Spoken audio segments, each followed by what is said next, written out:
ඔයා super market එකේ කෙනෙක්ද? නැත්නම් කුඩා ව්‍යාපාරිකයෙක්ද? මේ කවුරුනත් දැනගන්න මොන දෙයක් තමයි POS සිස්ටම් එක. මේ POS සිස්ටම් එක කියන්නේ පරිගණක මෘදුකාංගයක්. මේ software එක පාරිභෝගිකය සහ වෙළෙන්දා කියන දෙදෙනාට වැදගත් වෙනවා. පාරිභෝගිකයට අන්තිමට බිලක් ලැබෙන්නේ මේ සිස්ටම් එකකින් හින්දා. ඒකෙන් පාරිභෝගිකයට ඒ භාණ්ඩ වලට වියදම් වුණු මුදල වගේම එයාට ලැබුණු ඩිස්කවුන්ට් එහෙමත් දැනගන්න පුළුවන්. වෙළෙන්දටත් මේ මෘදුකාංගය ඉතා වැදගත්. ඔයාලා දැකලා ඇති කැෂියර් එකේදී හැම භාණ්ඩයකම බාර්කෝඩ් එක රීඩ් කරනවා.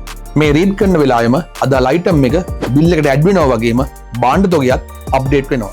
එතකොට යම් මට්ටමකට භාණ්ඩ තොගය අඩු වුණාට පස්සේ නැවත භාණ්ඩ මිලදී ගන්න කියලා මේ සිස්ටම් එකෙන්ම වෙළෙන්දට දැනුවත් කරනවා.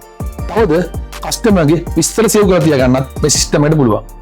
මාකටිං ප්‍රොමෝෂන් වලට වෙළෙන්දට ඒ විස්තර උමනා වෙනවා. ඒ විතරක් නෙවෙයි අදාළ භාණ්ඩය විකුණන්නේ මොන සේවකයද කියලා මේ සිස්ටම් එක හරහා වෙළෙන්දට බලා ගන්න පුළුවන්. ඉතින් අර බාර්කෝඩ් එක රීඩ් කරන තත්පරයට මේ වගේ වැඩ ගොඩක් කරන්න මේ software එක හරහා පුළුවන්. ICT කියන්නේ මේ වගේ ප්‍රායෝගික විෂයක්.